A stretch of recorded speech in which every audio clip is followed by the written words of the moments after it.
창세기 9장 주보에 있는 대로 창세기 9장 8절부터 17절까지 말씀을 함께 오늘 창세 강의를 통해서 나누겠습니다. 말씀을 한 절씩 교독하겠습니다. 제가 먼저 8절을 읽습니다. 하나님이 노아와 그와 함께한 아들들에게 말씀하여 이르시되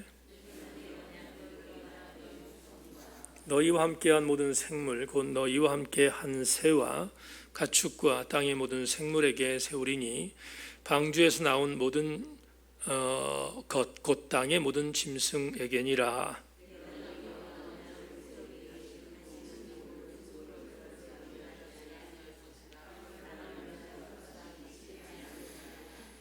하나님이 이르시되 내가 나와 너희와 및 너희와 함께한 모든 생물 사이에 대대로 영원히 세우는 언약의 증거는 이것이니라.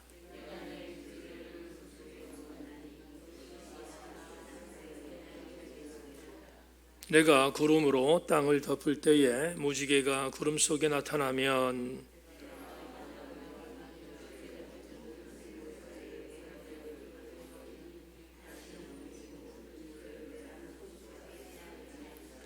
무지개가 구름 사이에 있으리니 내가 보고 나 하나님과 모든 육체를 가진 땅의 모든 생물의 사이에 영원한 언약을 기억하리라.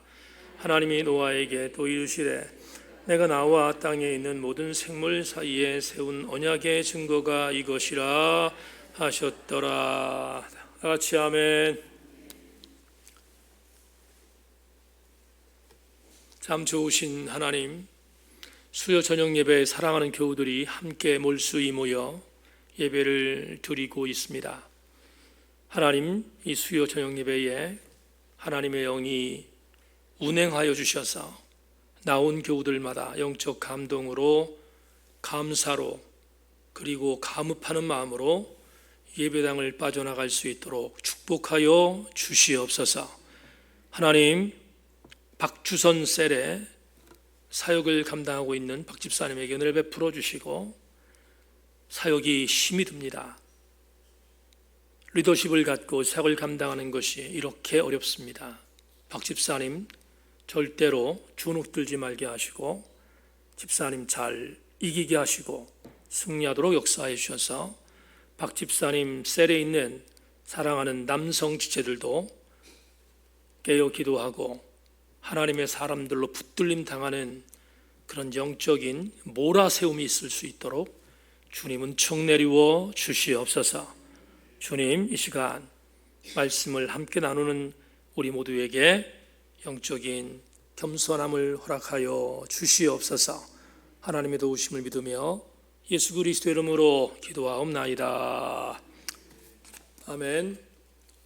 아마 오늘 박주선 집사님 저녁 예배 부담감이 있어서 많이 수고하셨을 터인데 박 집사님 힘내라고 격려하는 박수 한번 하겠습니다.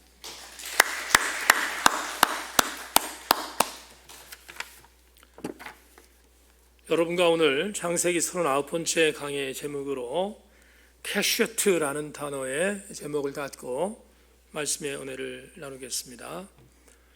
여러분 말씀에 은혜 받고 돌아가시고요. 또 함께 겸손하게 말씀에 조명을 받고 돌아가는 귀한 시간 되기를 주님의 이름으로 소망합니다. 오늘 여러분과 말씀을 나누기에 앞서서 찬양 한 곡을 하나님께 드리고 그리고 설교를 시작하겠습니다. 아주 오래전에 나왔던 복음성가인데요. 이제는 이런 찬양을 뭐라고 표현해 주죠? 옛날 흘러간 찬양 이렇게 표현들 하는데 제게는 많은 은혜가 있었던 찬양이기 때문에 함께 이 찬양 반주자가 있으면 반주를 좀 부탁하겠는데 반주자가 없으니까 제가 직접 찬양을 한번 하겠습니다. 하나님 한 번도 나를 실망시킨 적 없으시고 언제나 공평과 은혜로 나를 지키셨네. 지나온 모든 세월들 돌아보아도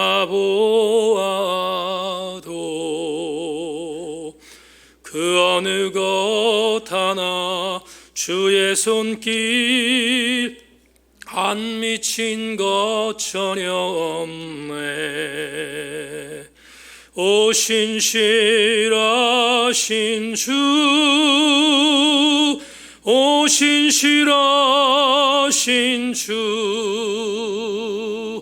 내 너를 떠나지도 않으리라.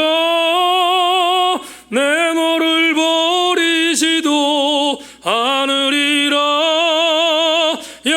약속하셨던 주님, 그 약속을 지키사 이후로도 영원토록 나를 지키시리라 확신하네.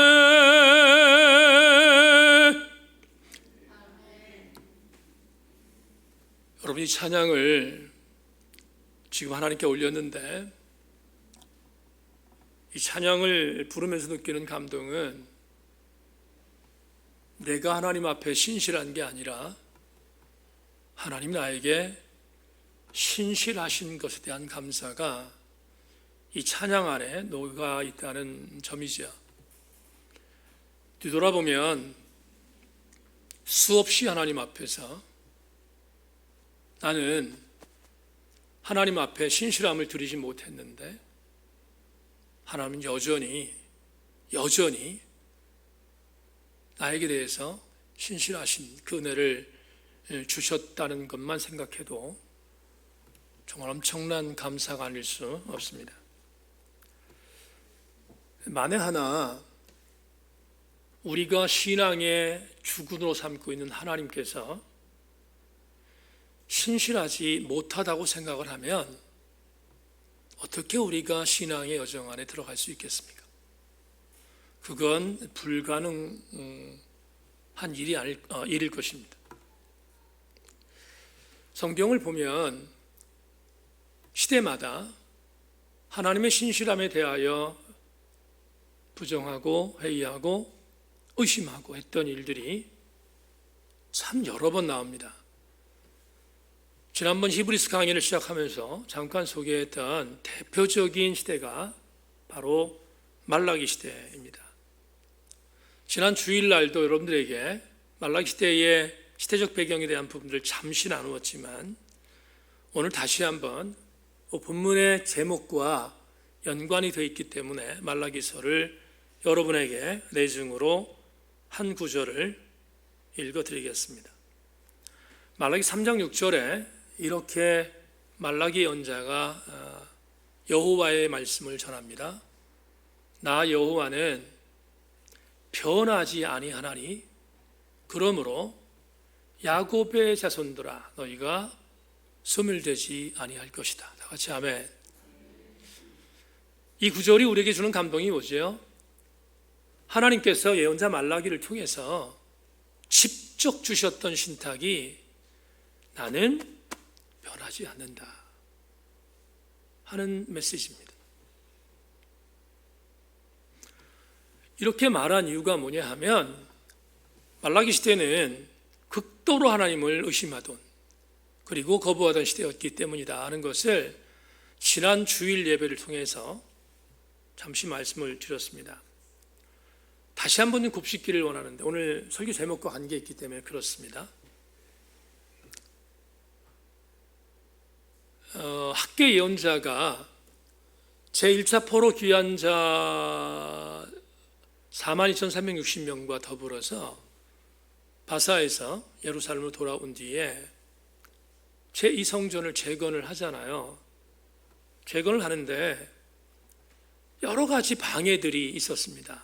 그래서 이스라엘 신앙 공동체의 사람들은 포로 생활을 하다가 돌아와서 예루살렘에 정착하기도 버거운데 성전 재건에 대한 부분의 의무를 감당하는 것은 무거운 짐이었고 버거운 일이 아닐 수 없었는데 마침 합법적으로 바사에서 성전 재건을 중단하는 명령이 떨어져서 속으로 이게 웬 떡인가 하는 그런 생각들이 들었습니다. 그리고 무려 16년 동안 성전 재건을 중단합니다. 그들은 합법적이라고 믿었어요. 왜냐하면 바사의 왕이 성전 재건을 중단하라고 명령을 내렸으니까 어쩔 수 없었던 거지요. 근데 그들은 속으로 쾌재를 불렀습니다. 근데 아시는 것처럼 80노구의 학개라는 예언자가 불같이 소리를 내면서 막 저주를 퍼붓습니다. 너희들이 성전 재건을 하지 않고 너희 집들만 잘 짓고 사는 것이 정말 가등한 일이냐, 그러면서 뭐라고 말을 하냐면 너희들이 아무리 노력해도 성전 재건을 건축하지 않으면 구멍 뚫린 전대에 구멍 뚫린 어떤 그런 주머니 집에 물건 집어넣는 일이고 그리고 쌀 같은 거를 집어넣어서 다 허비할 수밖에 없는 쓸데없는 짓들을 하는 것이다 라고 저주 섞인 포부를 합니다. 그러자 불편했던 설교잖아요. 학계 연자의 설교가. 나무를 가져와라, 산에 올라가서. 그리고 하나님의 집을 지어라, 이게 먼저다, 이렇게 예언을 합니다. 그런 뒤에 학계는 대단히 중요한 그런 약속을 하나님의 말씀이라고 이야기를 하면서 대단히 중요한 복을 약속합니다. 그 복이 뭐냐 하면 학계서 2장 21절 23절에 있는데 여러분 자막을 참고하기를 바랍니다. 너는 유다 총독 스룹바벨에게 말하 이르라. 내가 하늘과 땅을 진동시킬 것이요 여러 왕국들의 보좌를 엎을 것이요 여러 나라의 세력을 멸할 것이요 그 병거들과 그 탄자를 엎드러뜨리니 말과 그 탄자가 각각 그의 동료의 칼에 엎드러지리라. 만군의 여호와가 말하노라. 스알델의 아들 내 종 스룹바벨아, 여호와가 말하노라. 그날에 내가 너를 세우고 너를 인장으로 삼으리니 이는 내가 너를 택하였음이니라. 만군의 여호와의 말이니라 하시니라. 이 구절을 제가 여러분들에게 소개하겠습니다. 학계 예언자가 당시에 스룹바벨이라는 지도자가 성전 재건을 하다가 중단했으니까 그를 불러서 학계 예언자가 하나님 말씀이다 라고 전합니다. 뭐라고 전하냐면 스룹바벨아, 하나님께서 하늘과 땅을 진동시킬 거다. 그리고 나서 지금의 왕국의 보좌들을 뒤집어 엎을 거다. 흩어버릴 거다. 지금의 세력들을 멸할 것이다. 그리고 지금 병거를 탄 자, 말탄 자, 강력한 국방력을 갖고 너희를 지금 짓누르고 있는 이 모든 세력들을 완전히 엎드려질 것이다. 하나님께서 그리고 이렇게 나에게 말했다. 스룹바벨아, 너에게 하나님의 축복의 인장을 끼워줄 거다. 너가 바로 그 주인공이 될 것이다. 이렇게 스룹바벨에게, 스룹바벨뿐만 아니라 성전 재건을 중단한 유다 백성들에게 성전 재건을 하면 이런 복이 임할 것을 분명히 약속합니다. 학계 예언자의 예언서에 이 내용이 있어요. 지금 소개한 것처럼. 그런데 이게 얼마나 엄청난 일이냐면 하나님은 이 말을 제가 이제 오늘의 어떤 의미로 풀면 이런 거예요. 스룹바벨을 비롯해서 남유다의 백성들이 중단된 제2성전을 재건하게 되면, 여러분 주목하세요. 바사가 지금 유다를 식민지로 만들었지, 해방시켜 줄 거야. 독립할 거야. 너희를 짓누르고 있는 일체의 세력들을 하나님께서 물리쳐 줄 거야. 그리고 스룹바벨은 다윗의 계통의 다윗의 후손이었거든요. 그러니까 다윗에게 약속했던 다윗 왕국을 반드시 다시 세우며 회복시킬 거야 라고 약속한 거예요. 그러니까 학계 예언자의 동료를 받았던 유다 백성들은 얼마나 감사합니까? 얼마나 감격적이겠습니까? 그래서 그 감격을 성취하기 위해서 성전을 재건하기 시작했습니다. 그리고 지난 주일날 설교했던 것처럼 주전 515년, 516년 어간에 제2성전을 재건하는 데 성공합니다. 그러니까 주전 515년부터 16년 사이에 제2성전이 세워진 거예요. 솔로몬 성전처럼 위대한 성전은 아니었지만 그래도 제사를 드리고 이스라엘 영적인 신앙적인 구심점이 될 수 있는 성전이 건축됐다고요. 그러니까 얼마나 기뻤겠어요, 유다 백성들이. 이제 예언자 학계를 통하여 약속했던 하나님이 복 주실 것에 대한 기대감에 부풀어 올랐을 거예요. 그런데 조금 전에 말씀드렸던 말라기, 예언자 말라기는 주전 5세기 사람이거든요. 그러니까 이 말은 무슨 말이냐면 515년에 성전이 건축됐는데 말라기라는 예언자는 400년대로 내려가는 예언자인데 이때 400년 중후반에 예언했던 예언자가 말라기인데 이때 상태가 지난 주일날 말했던 그대로 남유다는 완전히 엉망진창으로 영적으로 폐역하기 시작했어요. 이유가 뭘까? 지난번 설교 여러분 복귀하면 너무 당연합니다. 515년에 성전이 재건됐단 말이에요. 학계 예언서의 예언자의 말에 의하면 이제는 독립이 돼야 한단 말이죠. 왜? 주전 400년으로 내려갔으니까. 벌써 길게 잡으면 50년 이상이 지났단 말이에요. 근데 독립이 안 돼요. 하나도 복이 임하지 않아요. 그러니까 이거 하나님 우리한테 학계 예언자를 통해서 이거 우리한테 공수표 날렸네? 심지어 학계는 우리한테 거짓말한 거짓 선지자네? 하는 분노감이 뿌릴 때 일어났어요. 그래서 반기를 들기 시작했습니다. 그래서 하나님 명령하는 것을 거부하기 시작했고요. 하나님께서 뭔가를 명령한 것은 반대로 행합니다. 안식일을 지켜라? 안 지킵니다. 이방 여인과 통혼하지 말라? 이방 여인과 통혼합니다. 11조를 들어라? 11조 근처도 안 갑니다. 막 살기 시작했습니다.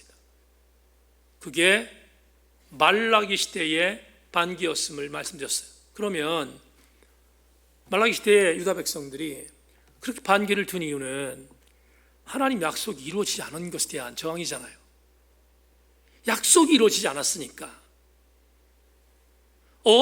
다윗의 계통을 통한 다윗의 왕국을 다시 재건시켜준다고 했는데, 우리 이스라엘이 다시 독립한다고 했는데, 하나님 우리를 복 주신다고 했는데 아무것도 일어나지 않았거든요. 그러니까 그들은 합법적으로 하나님이 우리한테 공수표 날렸으니까 우리도 하나님에 대해서 신뢰하지 않습니다. 그게 말라기 시대의 엄청난 재앙이었어요. 그런데 여러분에게 오늘 이런 이야기를 드리고 싶습니다. 약속이 안 이루어졌나? 약속이 안 이루어졌나? 독립이 안 됐고, 그리고 하나님께서 이스라엘 신앙 공동체에 복을 주시지 않았고, 이 등등에 대한 부분들을 갖고 지금 반항하고 있다고 말씀드렸는데 진짜 그런가? 제 생각은 좀 다릅니다.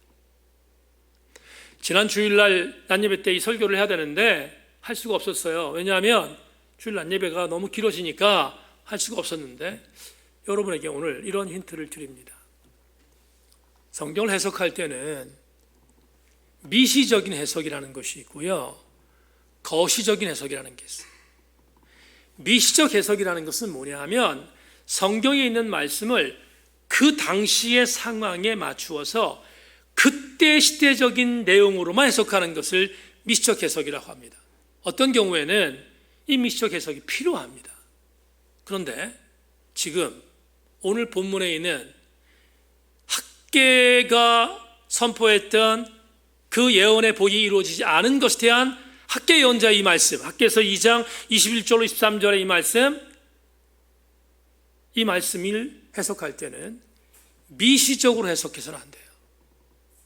거시적으로 해석해야 돼요. 이게 무슨 말인가? 쉽게 말할게요.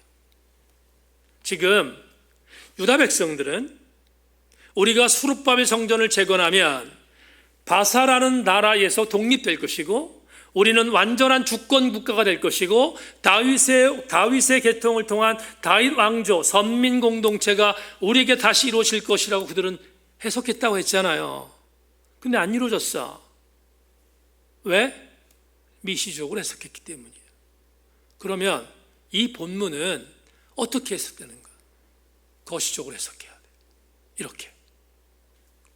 안 이루어진 것이 아니라 여기 말하는 지금 학개서 2장에 나오는 여러 왕국들이라는 표현이 나오잖아요.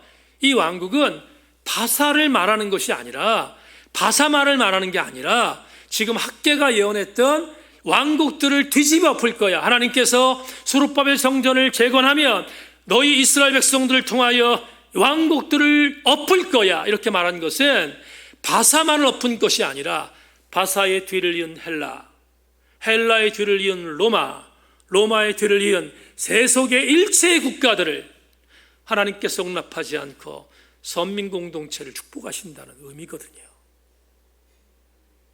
또 한 가지, 말탄 자들, 병거를 갖고 있는 자들, 칼 갖고 있는 자들, 그들을 전복시킬 것이다. 무력화시킬 것이다. 누구를 통하여? 스알디알의 아들 수룹바벨을 통하여. 그러면 조금 전에 말했습니다. 미시적 해석으로는 바사의 군사들을 이긴다고 해석하는 것이 옳지만 이것도 마찬가지예요. 하나님은 이스라엘 선민 공동체를 통하여 다윗 선민 공동체의 왕국을 재건하실 때 바사, 헬라, 로마 이후에 이루어지는 세속적인 모든 나라들, 그 나라들의 세속적인 물리적인 힘과 군사적인 힘을 하나님께서 하나님의 능력으로 제어하실 것임을 약속한 것이다. 언제 이루어지죠? 여러분, 거시적 해석의 가장 강력한 의미는 지금 이 시대가 오고 있다 이 말이에요. 주님이 당신의 나라를 이 땅에 완성할 때 학개서 2장 21절로 23절은 반드시 성취될 것이다. 우리는 제가 오늘 설교의 말씀에 서두에 이 말씀을 드린 이유가 있습니다. 여러분, 하나님은 공수표를 남발하시는 분이 아닙니다. 하나님은 당신이 지키시지 못할 약속을 인간에게 하는 분이 아닙니다. 악트마이어라는 교수님이 계신데요, 그분이 이렇게 해석했어요. 이 지금 오늘 본문에 있는 이 내용에 대한 부분들을 해석하면서 어떤 해석을 했는가 하면 학개 예언자의 예언, 이루어지지 않은 것에 대한 부분에 있어서의 불만, 말라기 시대의 모든 일들에 대한 부분들을 통틀어서 악트마이어가 이런 말을 합니다. 여러분 장합 보십시오.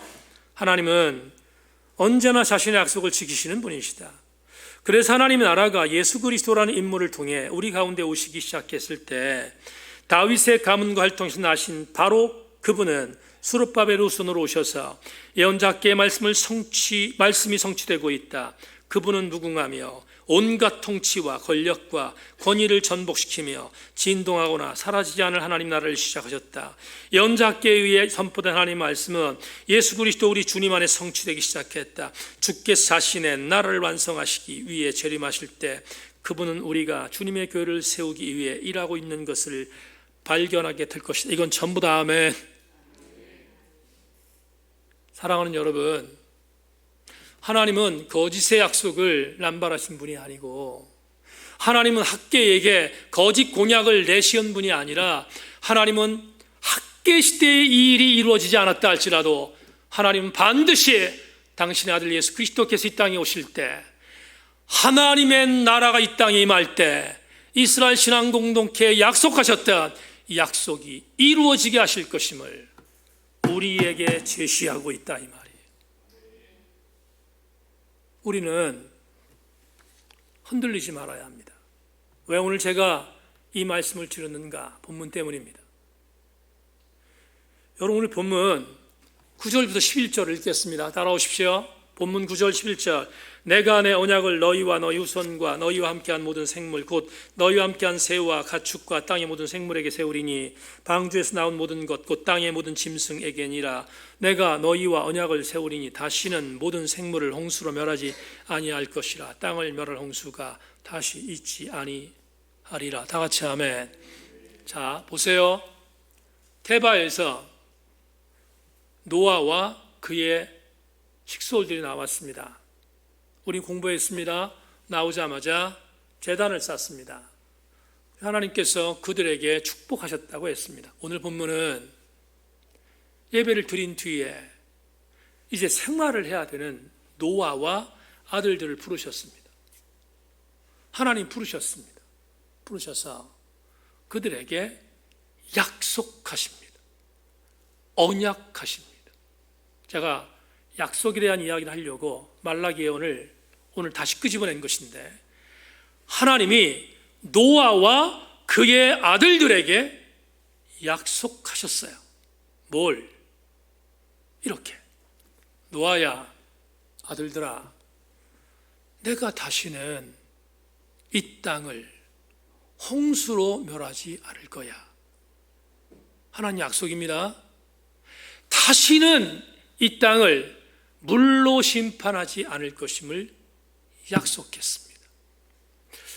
그런데 지금 여러분 읽었던 9절 보세요. 다시 한 번만.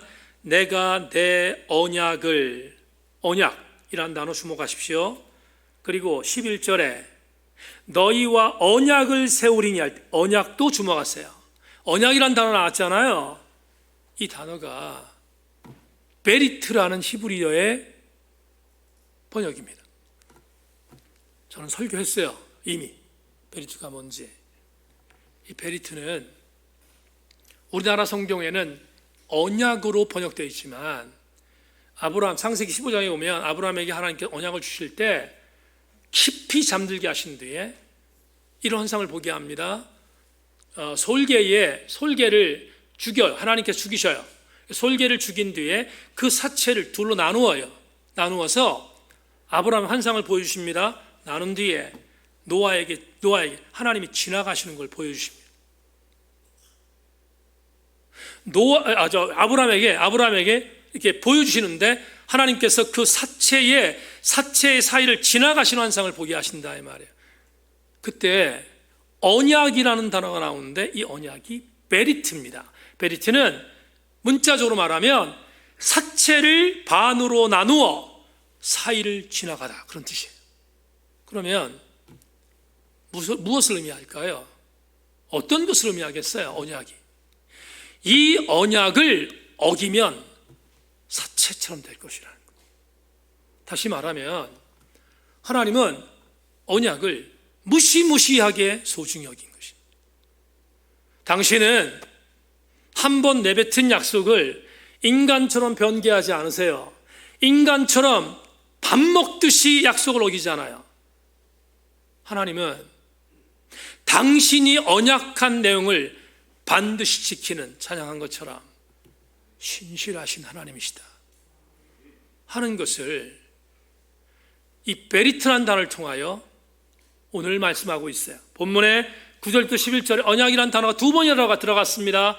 하나님께서 노아와 그의 아들들에게 말합니다. 내가 너희들에게 약속한다. 내가 베리트한다.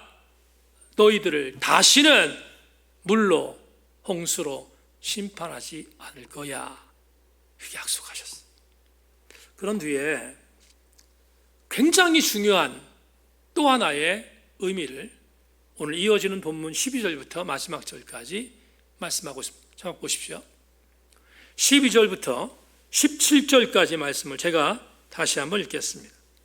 하나님이 이르시되 내가 나와 너희와 및 너희와 함께하는 모든 생물 사이에 대대로 영원히 세우는 언약의 증거는 이거니라. 따라오십시오. 대대로 영원히 세우는 언약의 증거는 이것이니라.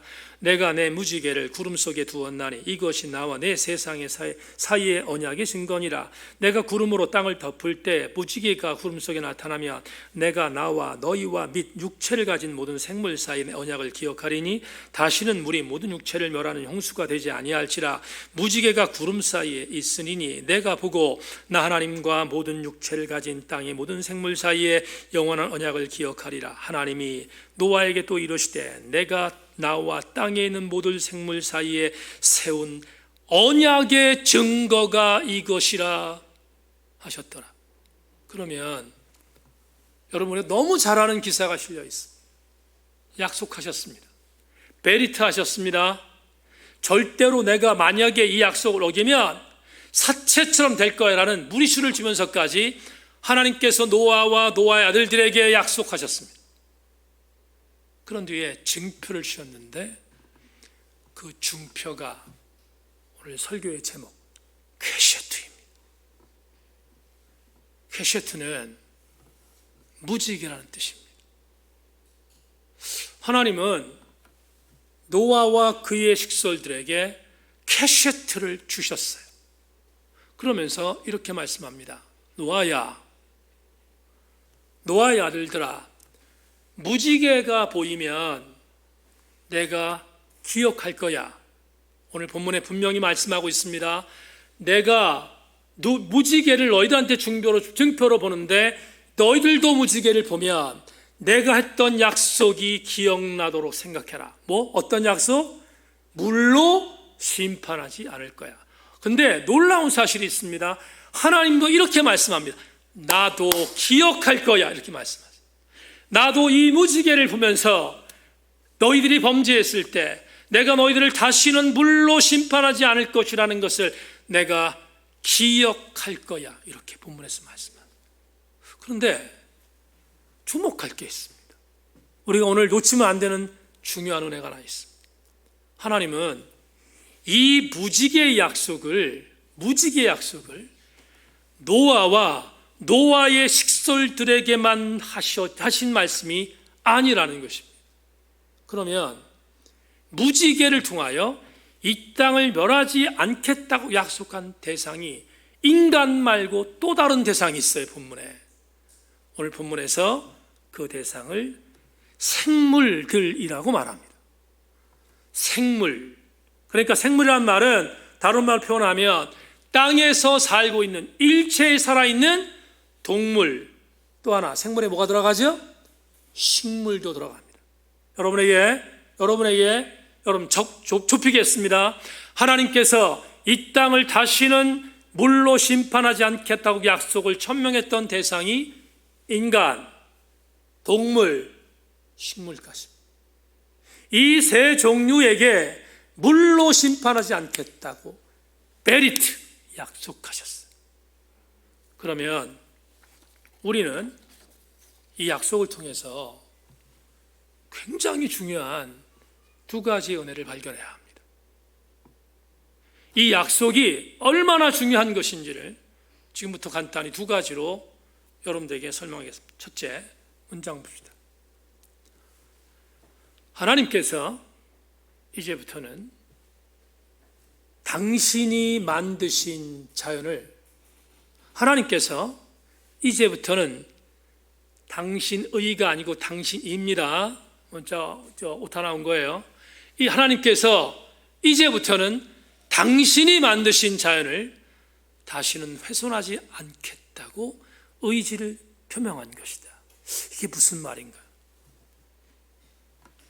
쉽게 여러분 가볍게 여길 수 있는 것이 아닙니다. 하나님은 조금 전에 말씀드린 것처럼 내가 땅에 사는 모든 생물들을 향해서 약속하겠다. 너희들을 물로 심판하지 않을 거야. 이렇게 말씀하셨어요. 그 말은 노아 홍수 이전에 죄악 때문에 어쩔 수 없이 하나님께서 분노하셔서 쓸어버렸던 일체의 피조물과는 달리 홍수 이후에는 내가 만든 피조물을 존중하겠다는 뜻이에요.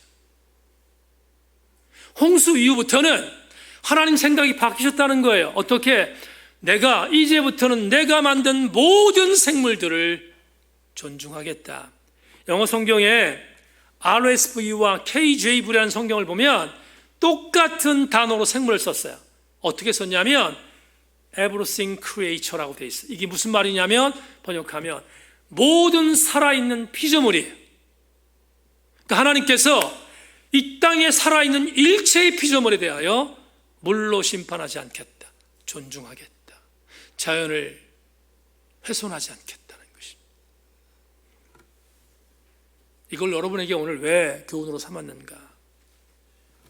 우린 너무 잘 알아요. 다음 주 수요일 날 보겠습니다만 하나님께서 인간을 사랑하겠다고 약속하셨는데 여전히 인간은 죄를 집니다. 다음 주에 여러분 보실 게 이 정도로 약속했는데 그 다음에 무슨 사건이 나오죠?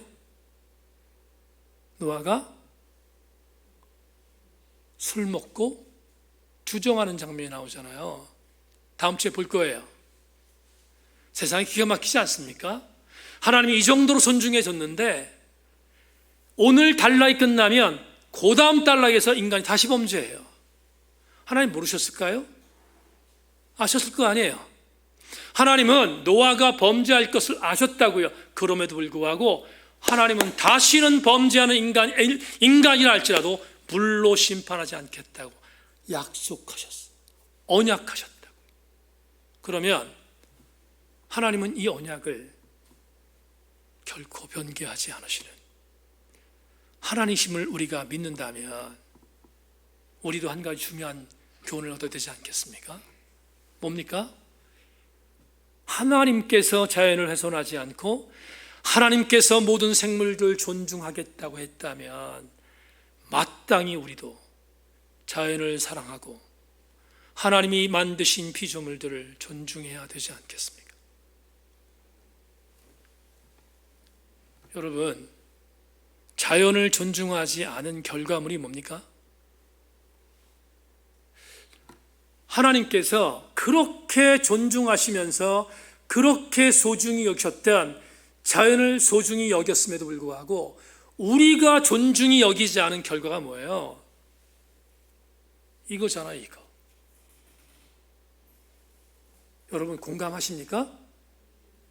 1년 10개월 동안 이거 우리가 벗지 못하잖아요. 왜? 인간이 만든 자연의 파괴 때문에 공격받고 있잖아요. 이게 우리의 증거물이에요. 인간이 얼마나 악한 삶을 살았는가에 대한 증거물이 마스크라 이 말이에요. 여러분 2021년도 노벨 평화상 후보자로 얼마 있으면 발표합니다. 우리나라 사람도 들어가 있다는 얘기 들었습니다. 그런데 가장 유력한 노벨 평화상 후보가 툰베리입니다. 툰베리가 누구인지 아십니까? 17살 먹은 소녀입니다. 그런데 유엔 총회에 가서 트럼프가 지구가 지금 종말이 오고 있다고 엎어놓지 말라고, 그리고 기후 환경에서 탈퇴했잖아요, 트럼프가. 근데 그때 그 트럼프한테 정신 못 차린다고, 당신들이 살아갈 나라가 아니라고, 17살 먹은 우리가 살아갈 나라가 지금 우리가 당신들이 물러지는 이 지구라고 미국 대통령한테 공격했던 소녀가 크레타 툰베리예요. 저는 소망하는 게 있어요. 툰베리가 노벨 평화상을 타야 된다. 여러분 이대로 우리 후손들에게 물려주면 우리 후손들은 이것을 10장 써야 하는 때가 올지도 모르잖아요.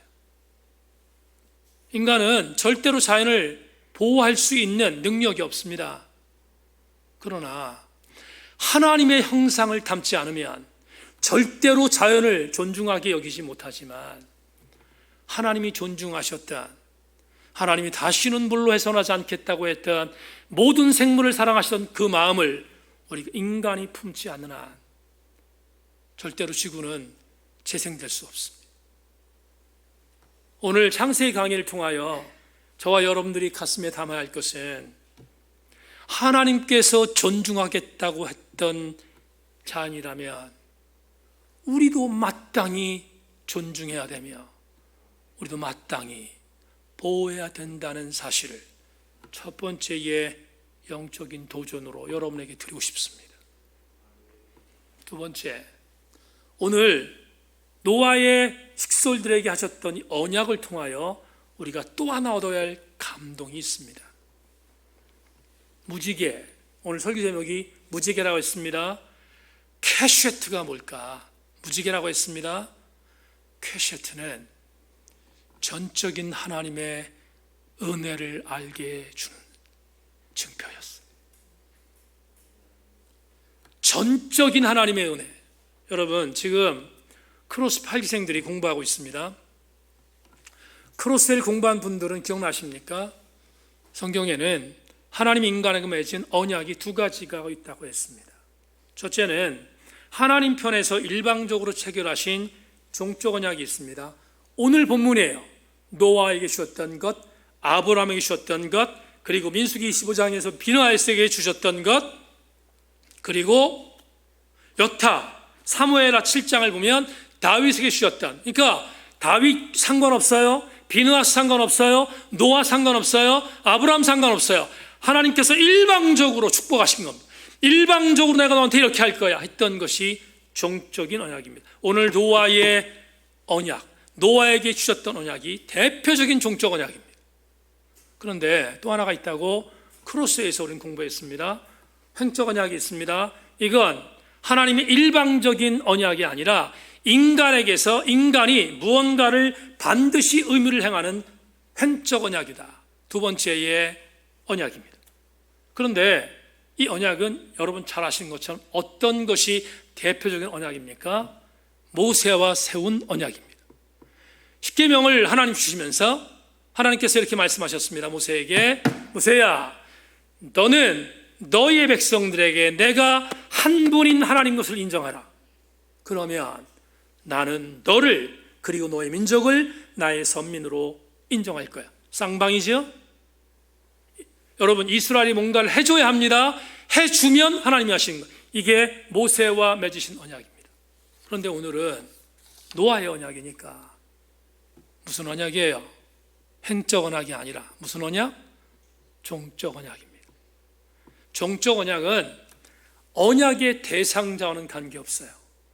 하나님이 무조건 베푸시는 약속이며 은혜입니다. 제가 왜 이걸 은혜로 표현했는가?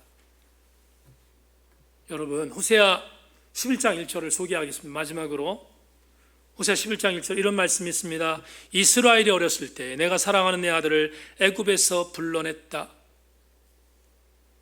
이스라엘이 애굽에 430년 동안 고통당했습니다.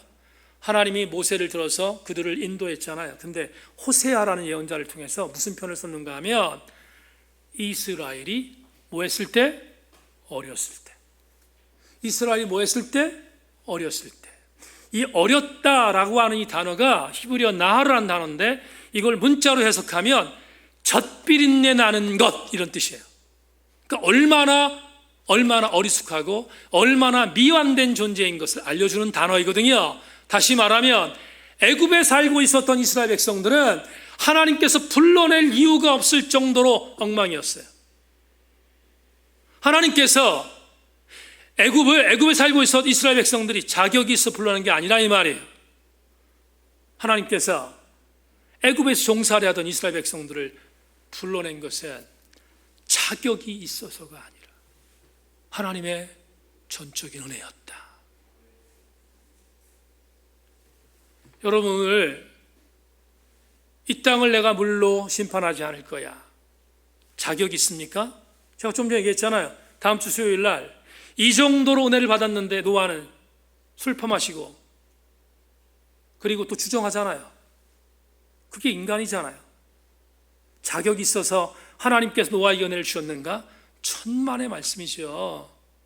그렇지 않습니다.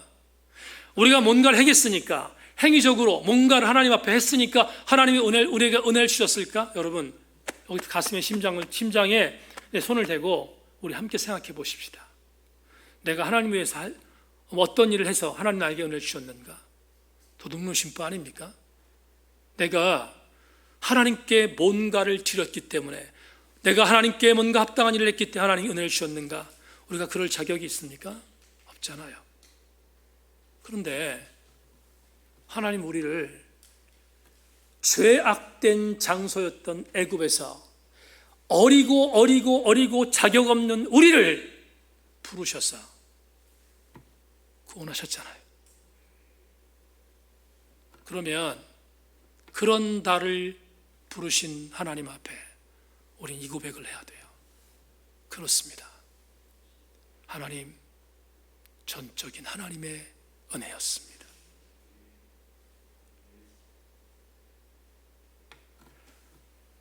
오늘 수요 저녁에 나오신 교우 여러분, 주무로 예배드리는 교우 여러분, 예배가 드려지고 싶다고 해서 드려집니까? 여러분, 예배를 무시하는 사람들이 수없이 많잖아요.